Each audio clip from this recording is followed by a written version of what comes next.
Assalamualaikum warahmatullahi wabarakatuh. Selamat malam teman-teman dimanapun kalian berada. Semoga kalian selalu dalam lindungan Allah Subhanahu wa Ta'ala, selalu diberikan kesehatan dan selalu dilancarkan rezekinya. Malam ini ada sebuah kisah. Kisah ini yang ditulis oleh tweetnya Bujang Bangket. Yang cerita ini menceritakan tentang kembalinya seorang ibu, tanggung jawab seorang ibu yang tetap mengurusi anak-anaknya ketika bahkan beliau sudah meninggal. Dan berikut ini adalah cerita yang dialami oleh sebut saja namanya Ika. Masih ingat hari itu, suatu hari saat ia duduk di kelas 3 SMA. Sore itu Ika pulang lebih terlambat. Maklum, sekolahnya ini sedang mengadakan les tambahan untuk persiapan ujian. Hari itu ia mendengar kabar yang tak pernah terbayang dalam hidupnya. Ibunya meninggal. Dan itu tepat 1 minggu setelah ayahnya berpulang. Hancur, luluh lantak perasaannya. Dan kalian tahu kabar buruknya. Ika punya adik, yang cewek usianya 10 tahun dan yang cowok 5 tahun. Dan saya akan cerita dulu latar belakang keluarga ini.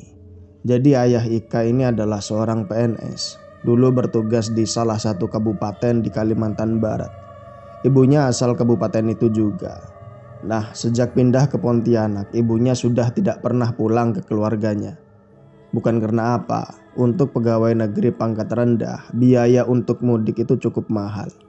Ibunya bilang, kelak Ika ini akan butuh uang untuk kuliah, jadi lebih baik uangnya disimpan saja. Otomatis di Pontianak mereka tidak punya keluarga kecuali keluarga ayahnya. Itu juga keluarga jauh dan hubungan mereka tidak baik. Sore itu Ika hanya menangis sambil memeluk Lulu dan Nanda, kedua adiknya. Tangis yang lebih keras daripada seminggu sebelumnya ketika ayahnya pergi untuk selamanya. Lulu juga ikut menangis. Nanda yang masih kecil hanya memeluk Ika. Ia tidak terlalu mengerti. Sebagai baktinya, Ika ikut serta memandikan jenazah ibunya. Diusapnya lengan ibunya perlahan. Ia tak kuasa menahan air mata. Tapi di momen itu Ika berusaha tegar. Saat itu hal aneh terjadi saat Ika membersihkan sela jari ibunya. Tangan ibunya seperti menggenggam tangannya. Ika berusaha melepaskan tapi cengkeraman itu terasa erat. Ika hendak meminta bantuan kepada Mak Suti, tetangga yang ikut serta memandikan ibunya. Tapi belum juga Ika berbicara, cengkeraman itu lepas. Ika sempat merasa takut, tapi setelah dipikir, masa ada ibu yang mau menakuti anaknya. Lagi pula rasa takut Ika ini tertutup oleh rasa sedih yang terlalu mendalam. Terbayang rumitnya hidup di tahun-tahun ke depan. Setelah dikafani dan disolati, maka diantarkanlah ibunya ke peristirahatan terakhir. Air mata Ika mengalir deras. Nanda di gendongannya hanya menatap lembut pada ibunya, lalu menarik tangan Ika. "Kak, kata Pak Ustadz tadi kalau kita nangis, ibu juga akan nangis." Dan saat itu Ika berusaha menghapus air matanya. Ia tak mau mengecewakan Lulu. Ia berusaha tegar hingga prosesi pemakaman selesai. Saat mereka berjalan meninggalkan kuburan, tiba-tiba Nanda kecil tanya, "Lo mau kemana?" "Kita pulang." "Mau pulang kemana?" "Ke rumah." "Lo ibu gak pulang?" "Enggak, ibu di sini aja." "Enggak, Nanda mau sama ibu." "Ini tempat ibu sekarang, Nanda sama kakak ya," kata Ika yang tak kuasa menahan sedihnya. Sepertinya Nanda baru mengerti bahwa ia akan berpisah dengan ibunya. Sepanjang jalan Nanda terus menangis. Ia ingin ibunya ikut pulang. Ia tak mau meninggalkan ibunya. Malam pertama tanpa ibunya, Pak Ahmad, suami dari Bu Suti yang merupakan tetangga mereka, menawarkan Ika dan saudaranya itu nginep di rumah mereka. Tapi Ika menolak. Ia tahu anak Bu Ahmad dan Bu Suti juga banyak. Tak enak jika ia menumpang. Apalagi Nanda terus menangis. Tak enak apabila dia berisik di rumah orang. Maka sebagai gantinya, Bu Suti menawarkan diri untuk menginap di rumah Ika. agar Ika tidak kesepian. Ika saat itu setuju. Maka malam itu Lulu dan Nanda tidur di kamar Ika.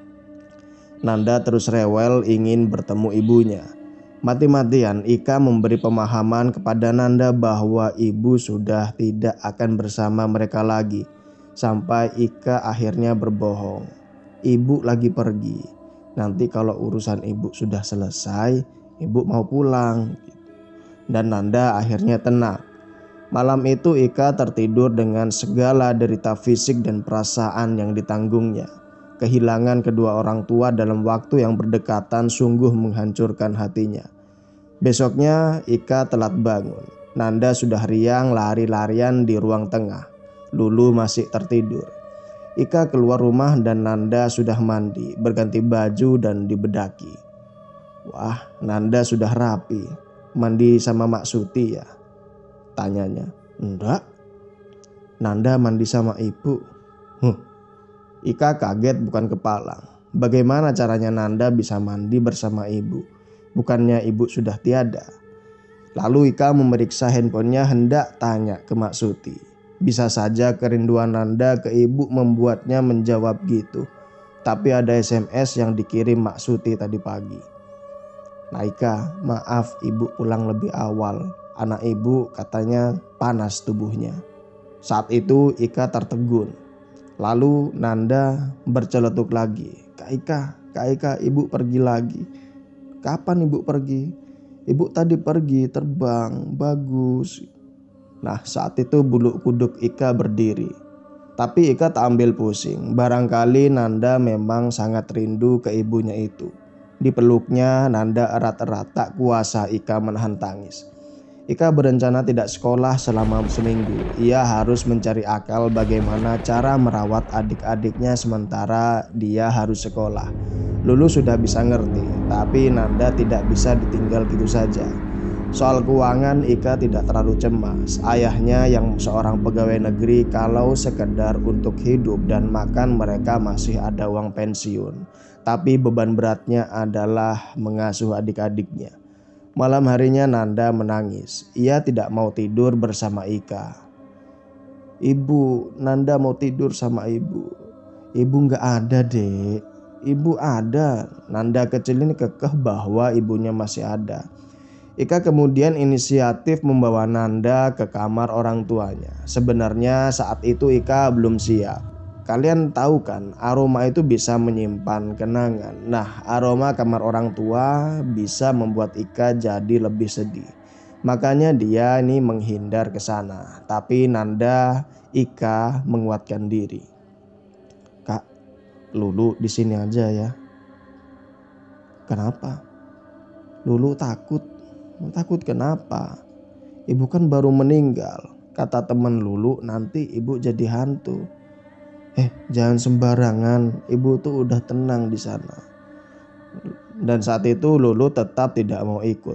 Ika mengalah, ditinggalkannya dia dan semakin dekat ke kamar ibunya, Nanda berhenti menangis. Ketika Ika memegang gagang pintu, Ika mendengar sesuatu. Ada yang menangis di dalam. Pilu sekali terdengarnya. Ika berhenti sejenak, dia memandang Nanda. Ibu, kata Nanda. Bobok di kamar kakak aja ya dek. Enggak ibu, gitu katanya. Ika gak punya pilihan. Dibukanya pintu itu dan di sana gelap. Ika menyalakan lampu dan tidak ada siapapun. Kamar itu menjadi saksi wafatnya ibunya. Itulah kenapa Ika ini belum berani ke sana. Tapi Nanda tampak senang. Mungkin aroma ibunya yang masih tersisa membuat Nanda merasa nyaman. Ika mengusir jauh-jauh pikiran buruknya. Dipandangi wajah Nanda dengan perasaan yang penuh kasih sayang. Malam itu Ika tak dapat tidur dengan nyenyak. Dadanya terasa sesak dan sedih. Menjelang subuh baru Ika tertidur. Tapi tidak lama kemudian sekitar jam 6 pagi Ika terbangun. Ia mendengar adiknya tertawa. Tapi saat bangun Nanda ini tak ada di sampingnya. Ika saat itu panik. Ia ke kamarnya tempat Lulu tidur, hanya ada Lulu di sana. Ia cari ke ruang tamu juga tidak ada. Seluruh pintu rumah masih terkunci rapat. Lalu dia mendengar suara Nanda lagi. Lalu Ika memanggil Nanda, tapi Nanda nggak menyahut.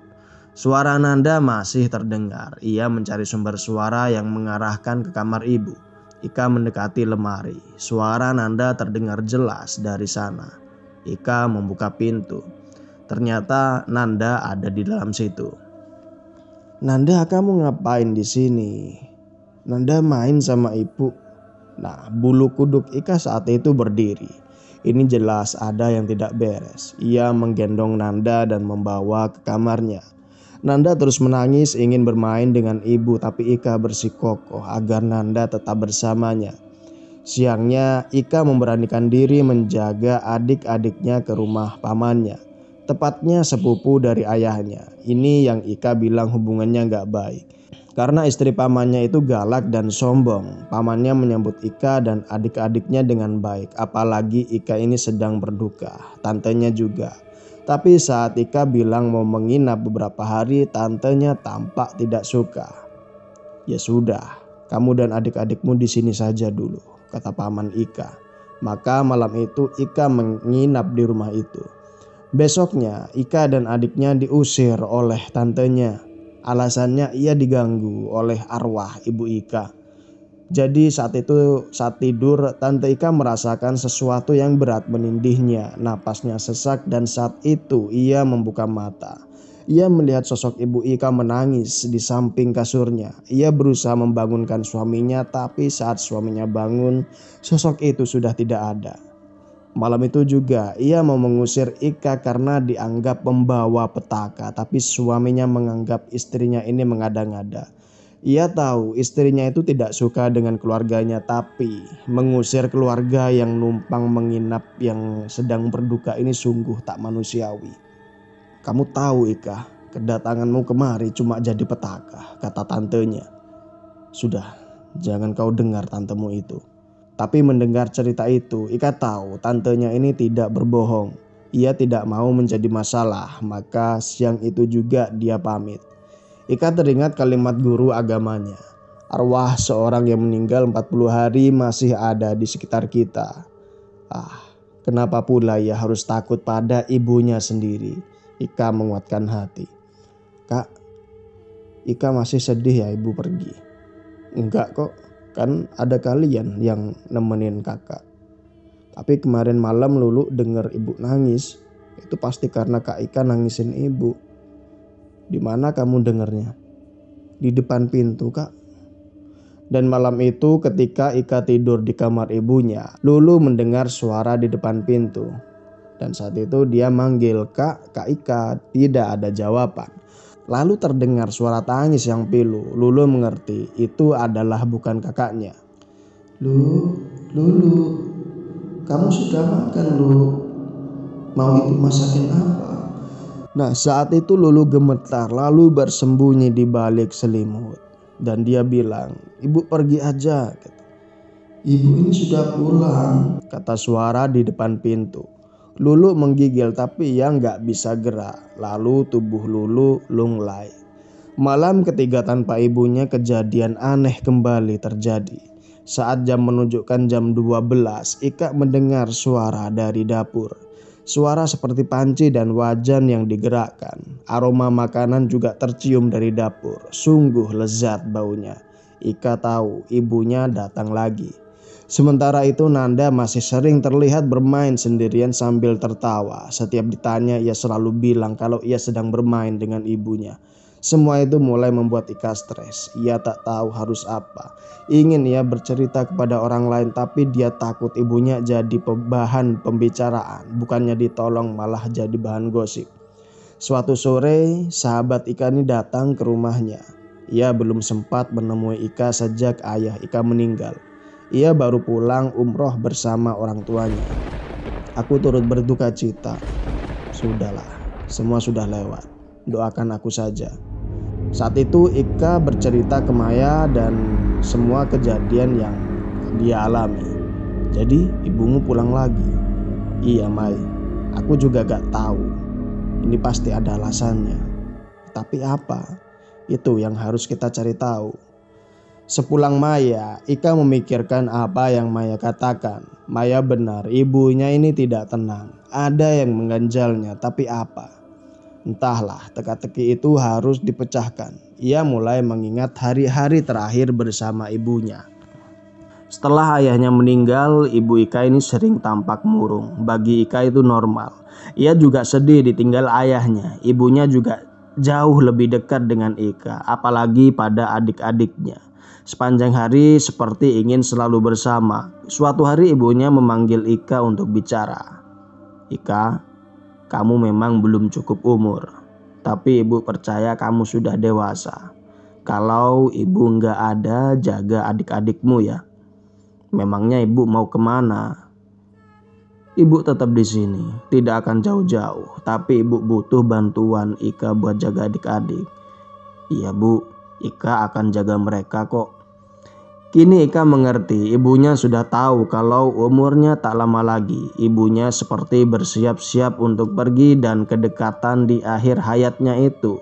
Karena ibunya ingin memiliki kenangan manis bersama. Tapi setahu Ika, ibunya tak punya penyakit yang parah. Ibunya juga wafat dengan damai saat tidur di kamarnya, meninggal begitu saja.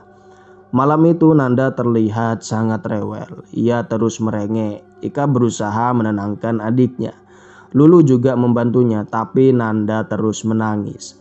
Lalu kejadian aneh kembali terjadi. Mereka mendengar suara ibunya menyanyikan lagu Nina Bobo. Suara itu jelas sekali. Nina Bobo, oh Nina Bobo, kalau tidak bobo giginya. Ika dan Lulu terdiam.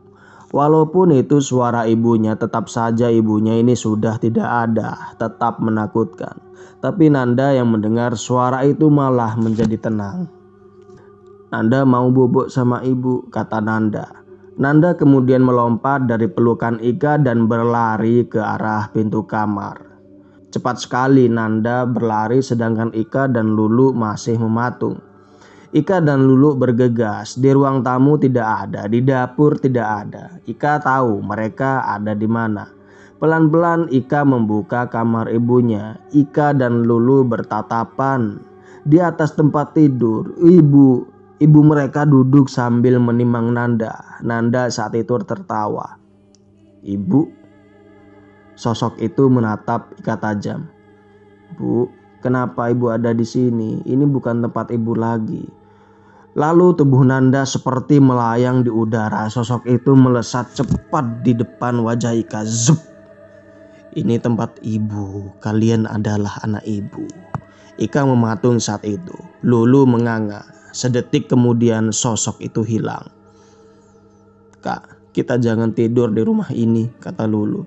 Ika masih diam saat itu. Dilihatnya Nanda tertidur di atas ranjang ibunya. Didekatinya Nanda lalu dipeluk erat-erat. Ibu sayang kita loh. Ibu gak lagi ganggu kita, kata Ika. Badannya lemas, lalu mendekat, lalu meluk Ika. Mereka tertidur dan besoknya Maya datang lagi. Maya cerita masalah Ika ke ayahnya. Kebetulan ayah Maya ini sedikit paham tentang hal-hal goib. Kata ayah Maya, biar ibu Ika ini tenang harus ketahuan dulu kenapa dia ini tidak tenang. Coba periksa peninggalan-peninggalannya, katanya. Maka sore harinya Ika membuka lemari orang tuanya, diperiksanya pelan-pelan. Jangan-jangan memang ada petunjuk. Tapi setelah memeriksa semuanya, Ika tak menemukan apa-apa. Tapi saat itu Ika tidak menyerah. Ia menemukan sebuah surat diletakkan di bawah kotak make up milik ibunya. Kira-kira begini suara suratnya. Anakku Ika, kalau kau membaca surat ini, ibu sudah pergi. Jagalah Lulu, jagalah Nanda. Ibu tidak ingin pergi, tapi ayahmu akan menjemput. Ibu sayang kalian, tapi ibu sudah terlanjur janji ke ayahmu. Kami sehidup semati satu jalan. Maka malam itu juga Ika membawa Lulu dan Nanda pergi ke rumah Maya. Dibawa surat itu ke ayah Maya. Satu jalan, jalan suti, kata ayah Maya. Jalan suti adalah sumpah sehidup semati. Biasanya dilakukan untuk menunjukkan kesetiaan. Biasanya diamalkan agar tidak ada kesedihan yang lama setelah salah satu pergi. Amalan cinta sehidup semati. Pasangan yang melakukan sumpah ini akan meninggal dalam jarak yang dekat. Dalam kasus ini ketika ayah Ika meninggal, ibu Ika menyusul. Lalu apa hubungannya dengan ibu yang terus pulang ke rumah? Tampaknya di akhir hidupnya ibumu menyesali keputusan itu. Ternyata dia sadar hidupnya bukan cuma bapakmu, tapi juga kalian. Ia tidak ingin meninggalkan kalian, kata ayahnya. Ika terdiam, tak tahu orang tuanya sudah punya sumpah begitu. Temui ibumu, yakinkan dia kamu mampu menjaga adik-adikmu. Caranya, panggillah, dia akan datang. Itu malam ke-7 setelah kepergian ibunya. Ika, Lulu, dan Nanda terjaga di kamar ibu mereka. Lalu Ika manggil, "Bu, ibu, bu, bu," kata Nanda. Maka saat itu seketika ruangan terasa dingin. Ika memeluk Nanda dan Lulu erat-erat. Di depan mereka muncul sosok yang mereka kenal. Wajahnya tampak sedih, tangannya menggapai-gapai ke arah Ika. "Bu, ibu pulang ya bu. Jangan khawatirin Ika, Lulu, sama Nanda. Kami bisa kok tanpa ibu. Ika janji bakal jaga Nanda bu." Ika memeluk Nanda erat. Sosok itu mengelus wajah Ika. Ika menangis, air matanya mengalir deras. Wajah ibunya mendekat. Ika dapat menatap wajah ibunya. Lalu sekian detik kemudian sosok itu melesat dan menghilang begitu saja. "Bu, kata Nanda lirih. Sejak saat itu ibu tak pernah pulang lagi ke rumah. Sehari-hari selama sekolah Nanda dititipkan Ika ke rumah Mak Suti. Semua kembali normal. Dan beberapa kali setelah Ika kuliah, ibunya sempat hadir tapi hanya seperti nengokin anak-anaknya doang. Tapi Ika sudah tidak takut. Dan dengan ini cerita selesai. Terima kasih sudah mendengarkan cerita ini sampai selesai. Semoga kita bisa mendapatkan pelajaran dan kita bisa mengambil hikmah baik buruknya. Terima kasih buat kamu yang sudah mendengarkan cerita ini sampai selesai. Semoga cerita ini bisa menjadi teman di waktu senggang dan waktu istirahat kalian. Saya mohon pamit undur diri. Mohon maaf kalau ada salah-salah kata. Wassalamualaikum warahmatullahi wabarakatuh.